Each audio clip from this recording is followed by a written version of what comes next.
नमस्कार, मैं हूं राजेंद्र दे और आप देख रहे हैं राजनीति। आज डॉक्टर्स डे है। कोरोना के इस भयावह दौर में डॉक्टर्स और उनके पैरामेडिकल स्टाफ ने जो साहस दिखाया है उसको भारत सलाम कर रहा है, प्रणाम कर रहा है। और जिस शोध की ओर टकटकी लगाए देख रहा है वो है कोरोना की कारगर दवा या फिर उसकी वैक्सीन। और इसीलिए जब विख्यात योग गुरु बाबा रामदेव ने 23 जून को कोरोना की दवा लॉन्च की तो सारा देश उम्मीद भरी निगाहों से उसे देखने लगा। लेकिन फिर आयुष मंत्रालय ने 1954 के एक कानून का उल्लंघन बताकर उसके विज्ञापन पर रोक लगा दी। लोग सख्ते में आ गए, फिर बहस शुरू हो गई। और आज जब बाबा रामदेव ने कहा कि विवाद समाप्त हो गया है, कुछ बातें नई हैं और अब उनकी कारगर दवा श्वासारी कोरोनिल किट के नाम से पूरे बाजार में उपलब्ध रहेगी, तो ये कहते हुए वो भावुक भी थे और आक्रामक भी थे।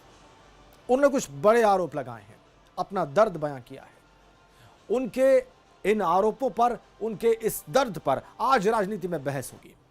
और इसके लिए हमारे साथ खास मेहमान जुड़े हुए हैं। पहले आप उनसे मिल लीजिए। इस पूरी चर्चा में हमारे साथ शामिल हो रहे हैं भारतीय जनता पार्टी के सांसद, वरिष्ठ सांसद सतदेव पचौरी साहब, स्वागत आपका। समाजवादी पार्टी के सांसद शफीकुर रहमान बर्क साहब का भी स्वागत। केंद्रीय स्वास्थ्य मंत्रालय में additional director general Rakesh Verma भी हमारे साथ जुड़ेंगे। और लखनऊ स्थित राजकीय आयुर्वेद महाविद्यालय और चिकित्सालय के प्रिंसिपल डॉक्टर प्रकाश चंद्र सक्सेना भी हमारे साथ जुड़े हुए हैं। डॉक्टर सक्सेना, आपका भी बहुत स्वागत हमारी इस चर्चा में, राजनीति में।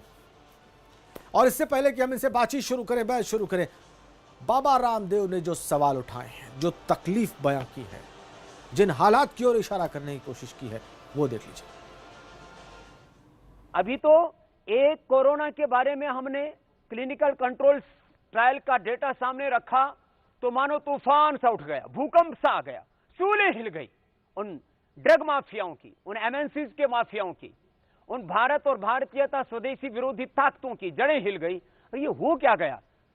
ये टाई साई पहनने वाले ये तो रिसर्च करते थे, ये लंगोटी धोती पहनने वाले कब से रिसर्च करने लगे? तो ये किस प्रकार से एक पूरी की पूरी एक सामंतवादी, एक साम्राज्यवादी सोच है कि कोई वेद पढ़ा हुआ, कोई भगवा कपड़ा पहनने वाला, कोई सन्यासी, कोई आचार्य कैसे रिसर्च कर सकता है? ये कहा बाबा ने, क्या सिर्फ टाई पहनकर शोध करने वाले ही शोध करता है? क्या कोई भगवा पहन के शोध नहीं कर सकता? क्या कोई ड्रग माफिया भारत में सक्रिय है जो आयुर्वेद और योग पर काम को रोकना चाहता है और इसीलिए उनको दबाया जा रहा है? ये बहुत बड़े सवाल, सिर्फ कोरोना की दवा का सवाल नहीं है, बहुत बड़े सवाल खड़े कर दिए हैं योग गुरु बाबा रामदेव ने। डॉक्टर प्रकाश चंद्र सक्सेना हमारे साथ हैं, आयुर्वेद के जानकार हैं, प्रधानाचार्य हैं। डॉक्टर सक्सेना, ये जो बाबा रामदेव ने कहा सच है?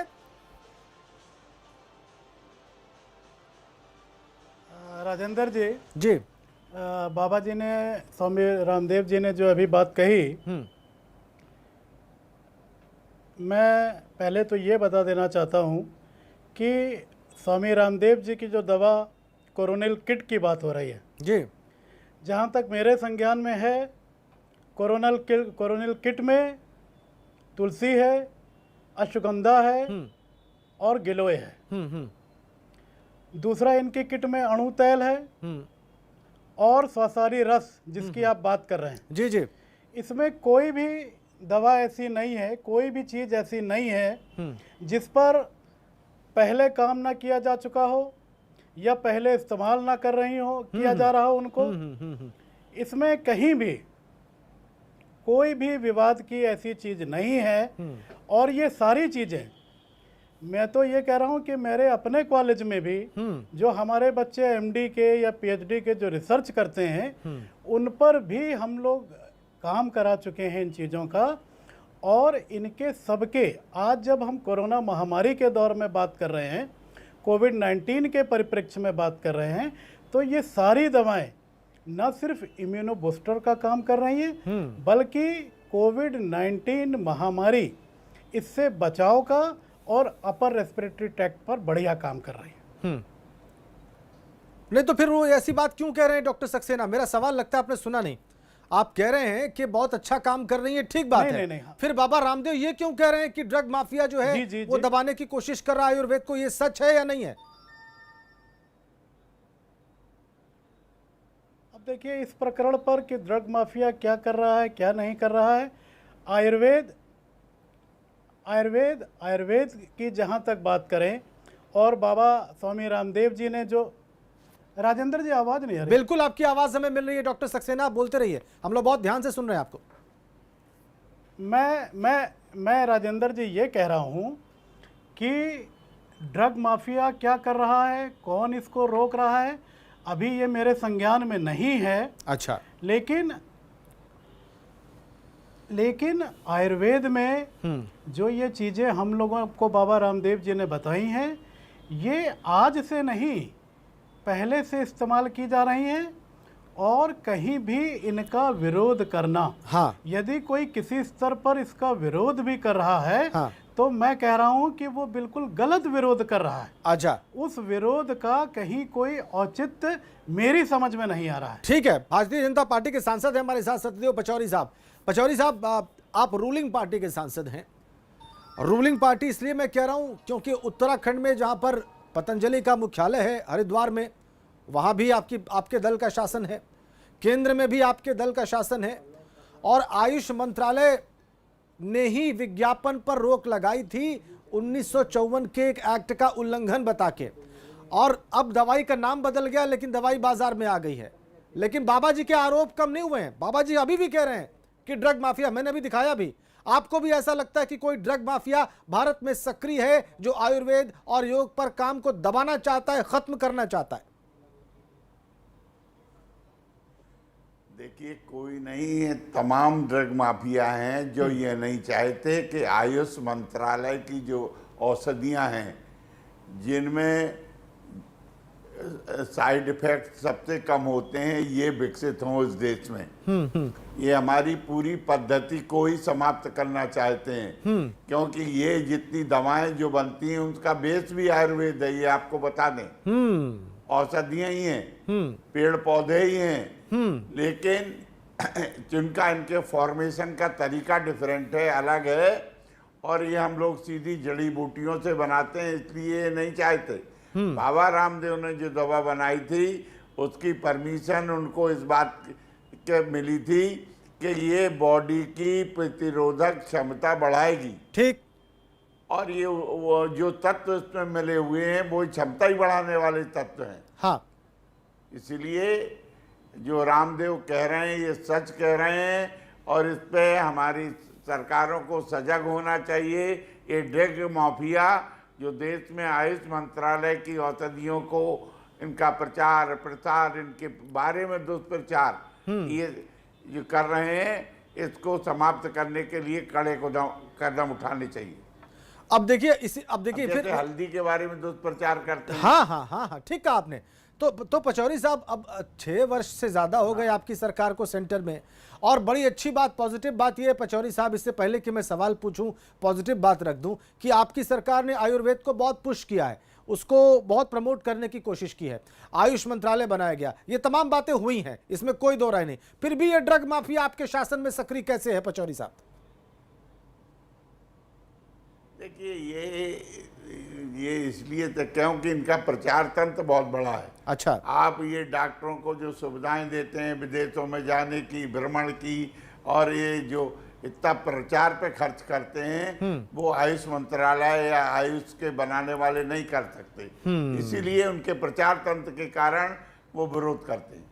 ठीक है, शफीकुर रहमान बर्क साहब, स्वागत है आपका। आपने तमाम बातें सुनी। बर्क साहब, ये बताइए कि ये जो देखिए ड्रग माफिया वाली बात से पचौरी साहब सहमत हैं, आप भी सहमत हैं, आप असहमत हैं?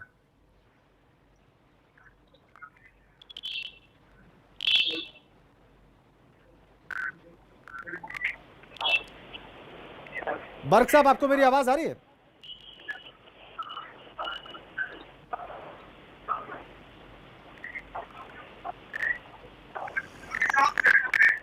मुझे लगता है कि बर्क साहब तक शायद मेरी आवाज़ नहीं पहुंच पा रही। हम उन तक जाएंगे, उनसे सवाल पूछेंगे, वो समाजवादी पार्टी का पक्ष रखने के लिए इस चर्चा में है। उनका जवाब बहुत ज़रूरी भी है कि वो क्या सोचते हैं, उनका दल क्या सोचता है बाबा रामदेव के आरोपों पर। लेकिन इसके तकनीकी पक्ष क्या है, बात क्या, आइए इसको समझ लेते हैं। बहुत सारे सवाल आप लोगों के जहन में होंगे कि बाबा की दवा पर रोक क्यों लगाई गई, अब वो नए नाम से बाजार में कैसे है, क्या आपत्ति थी मंत्रालय को उस पर, अब वो आपत्ति कैसे दूर हो गई, ये तमाम सवाल आपके मन में होंगे। राकेश वर्मा साहब हैं हमारे साथ, है एडीजी हैं केंद्रीय स्वास्थ्य मंत्रालय में। वर्मा साहब, स्वागत है आपका। हमारा दर्शक जो है वो ये जानना चाहता है दो बातें मोटे मोटे तौर पर, और जो सबसे बड़ी बात जानना चाहता है वो पहले से लगातार पूछ रहा हूं मैं। बाबा जी ने कहा है कि इस देश में ड्रग माफिया एक्टिव है, कुछ टाई सूट पहनने वाले लोगों का आधिपत्य है रिसर्च पर, और ये लोग आयुर्वेद और योग को आगे नहीं बढ़ने देना चाह रहे हैं। जो लोग इस पर काम कर रहे हैं ऐसा लग रहा है वो अपराध कर रहे हैं। आप उनकी इस बात से क्या राय रखते हैं वर्मा साहब? देखिए, ऐसा है कि ये भारत एक जनतांत्रिक देश है। हर एक आदमी को अपना हक है कि वो अपनी बात कहे और उसको हम लोग सुने, ठीक है। लेकिन जहां तक बात ये है कि ये कहना कि कोई भी सरकारी तंत्र, कोई भी सरकारी अधिकारी किसी और से इन्फ्लुएंस है, बड़ी बहुत बेईमानी होगी। अगर मैं देखें कि हम लोग आज 5 महीने हो गए लगभग कोरोना से झगड़ते हुए, और जिन दवाइयों, जिन उपचार, जिन भारत सरकार के इंस्ट्रक्शन से आज हमारा रिकवरी रेट जो है वो 60% के आसपास चल रहा है, तब तक ये दवाई जो थी अभी उपलब्ध नहीं थी या इस रूप में उपलब्ध नहीं थी। तो ये जो दवाइयां हैं, ये एलोपैथी का इलाज, आयुर्वेदिक का इलाज, यूनानी का इलाज, घरेलू इलाज, उन सब के साथ मिलके अगर हम यहाँ तक देश को ला पाए हैं, अपनी जनता को यहाँ तक ला पाए हैं, तो ये कहना कि किसी व्यक्ति विशेष की वजह से, किसी माफिया की वजह से हुआ है, वो भारत सरकार के इतने बड़े महत्वपूर्ण कदमों को और जनमानस के जो सहयोग है, व्यापारी वर्ग का जो सहयोग है, कर्मचारी वर्ग का जो सहयोग है और जो लेबर क्लास का सहयोग है, उसको बेईमानी करना होगा। शायद उसे आप भी पसंद ना करें और वो भी पसंद ना करें। जब किसी की बात नहीं चलती है तो बहुत आसान होता है आक्षेप लगा देना। मेरी विनती ये है, और मैं ये बार बार ये कहूंगा कि आज देश को सभी वैद्य की जरूरत है, यूनानी की भी जरूरत है, नेचुरोपैथी की भी जरूरत है, एलोपैथी की भी जरूरत है, इंटेंसिव केयर की भी जरूरत है। आप ये बताइए कि इतने सारे बेड, इतने सारे पलंग, इतने सारे ऑक्सीजन की व्यवस्था हमारे किसी भी आयुर्वेदिक प्रणाली में नहीं उपलब्ध थी, और अगर ये एलोपैथी प्रणाली से नहीं किया जाता तो मृत्यु दर कितनी अधिक बढ़ जाती, इसका ज्ञान मुझे भी है और आपको भी। वर्मा साहब, लेकिन बाबा जी तो बहुत साफ दावा कर रहे हैं कि 60%, 70%, 80% छोड़िए, उनकी दवा से 100% रिकवरी रेट है, कोई जान नहीं जाएगी। हम तो खुद ही चाहते हैं कि बाबा साहब का दावा जो हो सच निकले और देश की जनता को फायदा हो। हम सब कह रहे नहीं, लेकिन उसको अमल में लाने से पहले एक प्रक्रिया है जिसे आप भी अपनाना चाहेंगे। आप ठीक बात है, चाहेंगे कि यस, एक मास यूज के लिए जनमानस में ओपन इस्तेमाल करने के पहले हम ये कहें कि ये दवा कोविड की स्पेसिफिक है, उसकी जांच होना जरूरी है, जिसके लिए आयुष मंत्रालय ने अपने नियम निर्धारित किए हैं, अपनी प्रणाली निर्धारित की है। मेरा पूरा विश्वास है कि सभी लोग जो भी नई दवा लेके आते हैं उस प्रणाली के तहत DRDO, ICMR, आयुष मंत्रालय, DGCI जो गाइडलाइंस हैं उनका फॉलो करेगा। CSI जा रहा है, DST है, ये सब रेगुलेटरी अथॉरिटी भारत सरकार ने इसलिए बनाई है कि सही चीज को बढ़ावा मिले और कम सही चीज को रोका जाए। अब वर्मा साहब, हमारे दर्शकों के लिए एक बात और साफ कर दीजिए, आप चूंकि रोशनी डाल रहे हैं बहुत सारी बातों पर, एक बात और स्पष्ट करिए कि अब जो आज जिसके बारे में बाबा रामदेव कह रहे हैं श्वासारी कोरोनिल किट, ये पहले वाली दवा से कुछ अलग है या इसका जो एप्लीकेशन आयुष मंत्रालय के पास गया है वो अलग गया है?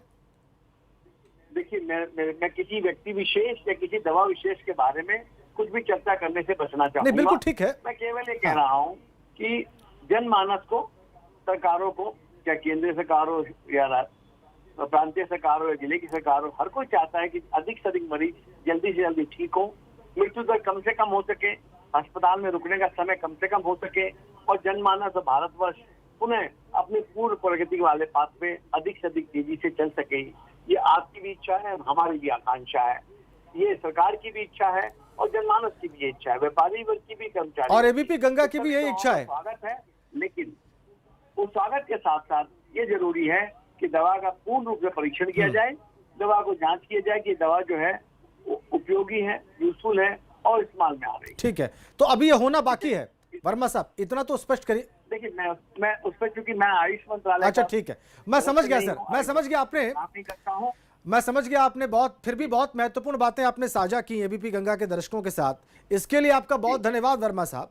आपने, मैं जरूर चाहता हूं आपके माध्यम से कहना कि देखिए, भारत सरकार, प्रांतीय सरकार, जिला की सरकार, सभी डॉक्टर, सभी नर्सेज, सभी पैरामेडिक बिल्कुल एक ही उद्देश्य से काम कर रहे हैं कि कम से कम लोग इससे संक्रमित हों, कम से कम लोग संक्रमित हो। अगर कोई संक्रमित हो गया है तो उसको अस्पताल जाने की जरूरत ना पड़े, अगर अस्पताल जाता है तो वहां उसका उपचार बहुत अच्छे तरीके से हो और कम से कम समय में वो व्यक्ति विशेष व रोगी विशेष लौट के अपने घर, अपने परिवार के पास जाके मिले और फिर अपने रोजगार में लग सके, भारत को प्रोडक्टिविटी। लेकिन इसके लिए मुझे और आपको, हर जनमानस को एक बात ख्याल रखनी है कि इस बीमारी का इलाज बचाव से, बचाव के 3 बहुत समान स्टेप हैं।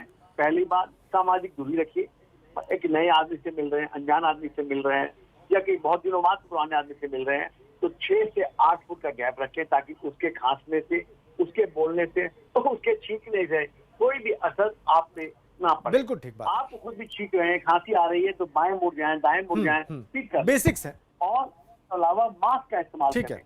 जब भी घर से बाहर निकलें तो मास्क तो लगाइए, घर से ना निकले बहुत अच्छा है, निकलना ही पड़ रहा है तो मास्क लगाइए और हमेशा लगाइए। ठीक। लेकिन ये मास्क घर के अंदर मत लगाइए।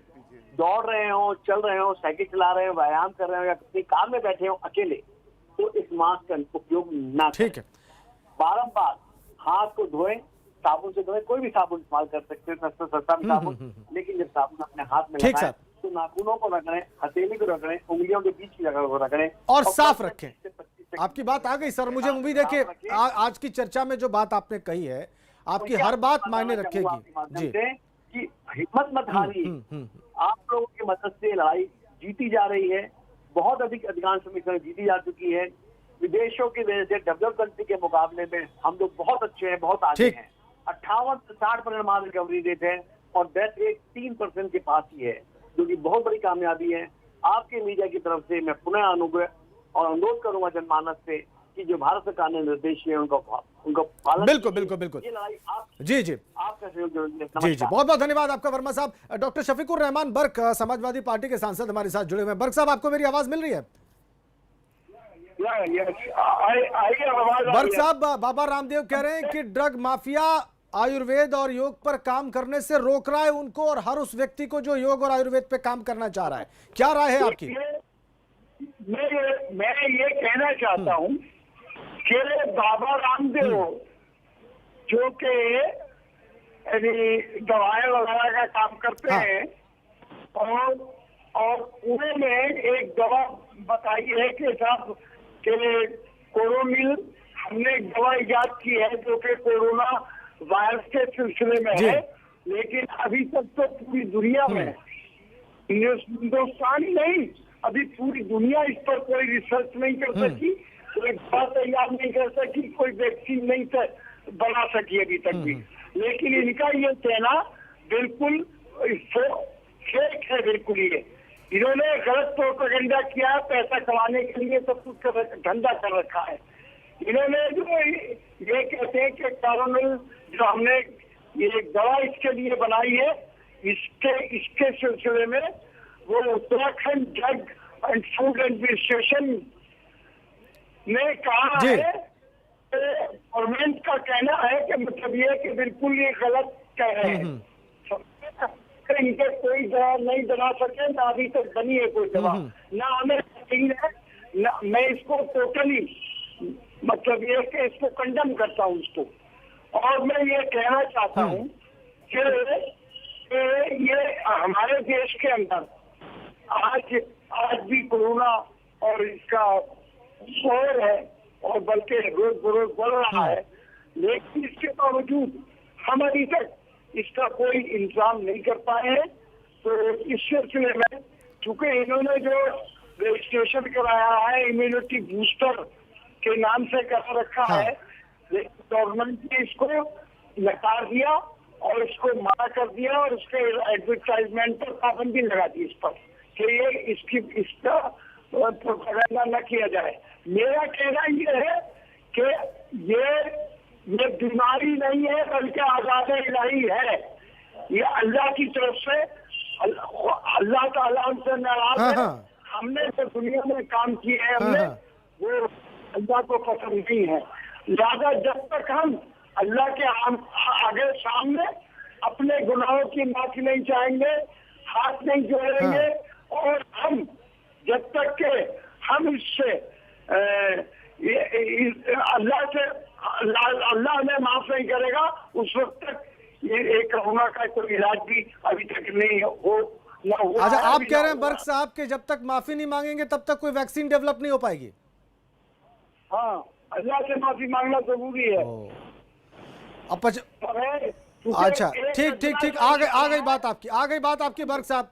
इसीलिए मैंने टोका टोकी भी नहीं की कि आप अपनी बात पूरी कर लीजिए, जनता सुन ले कि आपकी राय क्या है, आपके दल की राय क्या है। पचौरी साहब एक लास्ट कमेंट, उसके बाद मुझे शो खत्म करना है, समय इतना ही था। पचौरी साहब, बर्क साहब क्या कह रहे हैं? जी। अरे बर्क साहब तो जो कह रहे हैं मुबीर सिर पैर की बातें कह रहे हैं। ये दुआ से काम नहीं चलेगा, दवा से काम चलेगा। दुनिया में रिसर्च हो रही है, आयुष मंत्रालय काम कर रहा है, और रामदेव ने जो बॉडी इम्यूनिटी के लिए जो दवा प्रस्तुत की है वो कई जगह टेस्ट हुई है और लोगों ने भी निकाली है।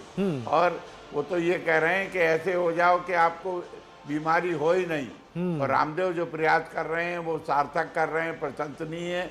आज देश में कोरोना से जागरूक करने के लिए प्रधानमंत्री जी और उसके बाद कोई व्यक्ति है तो बाबा रामदेव हैं जो जागरूक कर रहे हैं। इसलिए आप सभी लोगों का बहुत बहुत शुक्रिया पचौरी साहब, वर्मा साहब, शफीकुर रहमान बर्क और डॉक्टर सक्सेना इस चर्चा का हिस्सा बनने के लिए।